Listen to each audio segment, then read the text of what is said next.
We've got a porcelain box. It can encase the cards, the box, the booklet. It's so delicious to hold. It feels like an artifact from another world. It's probably the thing that I'm most proud of in my life. Just kidding. It's been interesting talking to family and friends. What I'm working on? Oh, I'm working on a tarot deck.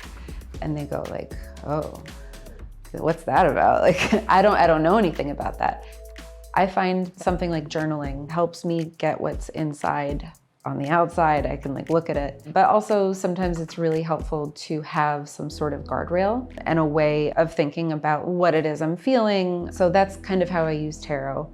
I'll pull a card for like what I should focus on that day. And it kind of helps me parse out how I'm feeling about something or like how to move forward from something.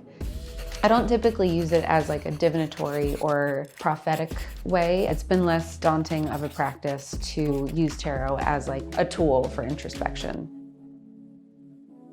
The Tarot of Oxalia is sort of about the universe of Oxalia. It's a little bit science fiction, it's a little bit Greek mythology. I created these different worlds for each of the minor arcana suits. They each have their own elemental correspondences. For example, cups, that corresponds with water. I named that one Fontinalis. I came up with these different names based on Latin origins. That's actually how I came up with Oxalia. It was from an oxalis, like a water plant.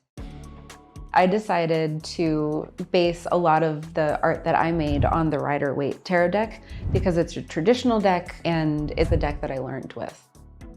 We have the amber deck and the opal deck. The amber deck is more in tune with grounding. It has a richer sense to it. The opal deck, we wanted that to feel more ethereal. The colors were actually directly inspired by looking at holographic foil. It all feels otherworldly.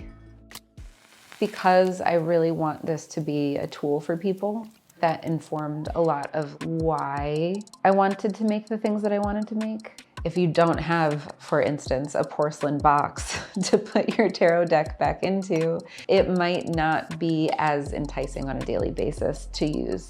So yeah, I'm so excited about the box. Another thing that we made is a scarf and some dice. It has a spread already laid out for you. It's just like a really helpful tool for informing the direction of a reading. We've put a lot of love into each of the pieces that come along with this deck. At face value, there is a lot of information to digest. I want people to know that if you draw a card and you have a feeling about it, like follow the feeling, don't follow the meaning that is in the booklet. All that you need is like yourself and your own connotations with things. And because I'm not a professional tarot reader, I feel like I have the authority to say that like anybody can do it.